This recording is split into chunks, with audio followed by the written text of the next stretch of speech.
Veronica. Hi, I'm Scott Waller, and I support poetry. This is Wing by Shauna Osborn for the Public Poetry Series. Someone left an intact wing on the sidewalk. There are no signs of foul play, no feathers floating in the blades of grass nearby, or remnants of a mangled body in the bike lane.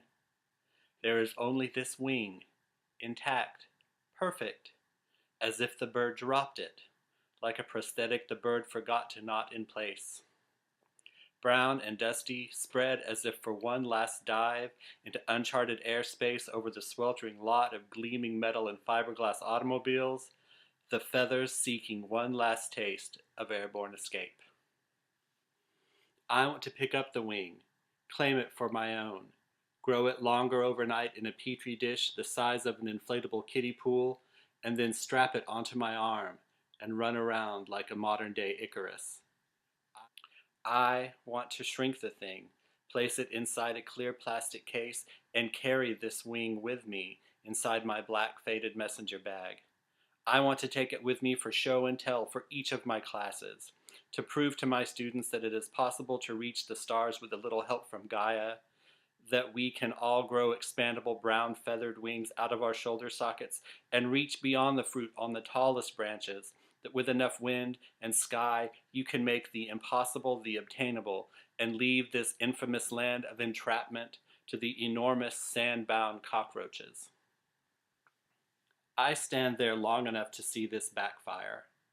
My hardened, talented students who have had their arms and legs broken in their youth by older, stronger animals shaking their heads as I cup the delicate feathers of the wing in my palms and begin my speech.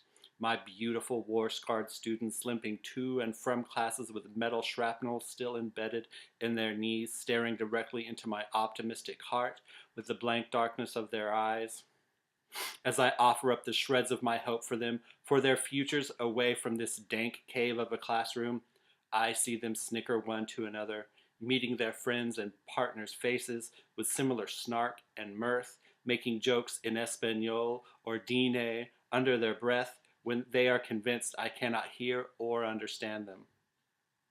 I stand above the wing, looking down at it, afraid to move, to touch it, afraid that if I do, the bird will come back angry, that I try to steal something so blatantly not mine, afraid the bird spirits will haunt me for trying too hard to become something I am not meant to be, afraid that the moment I touch it, the perfection, the intactness, the glory of this dusty wing will dissipate into the desert sand, and I will be alone, late for class with nothing but a broken feather in my hand.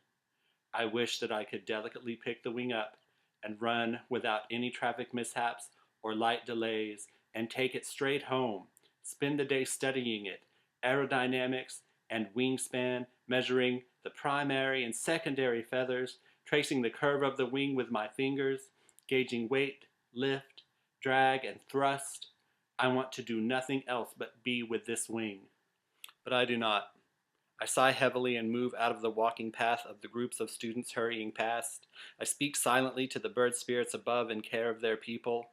I wish the wing well onto its next home and hurry forth into the dust-bringing spring winds onward to the incredibly important work of instructors.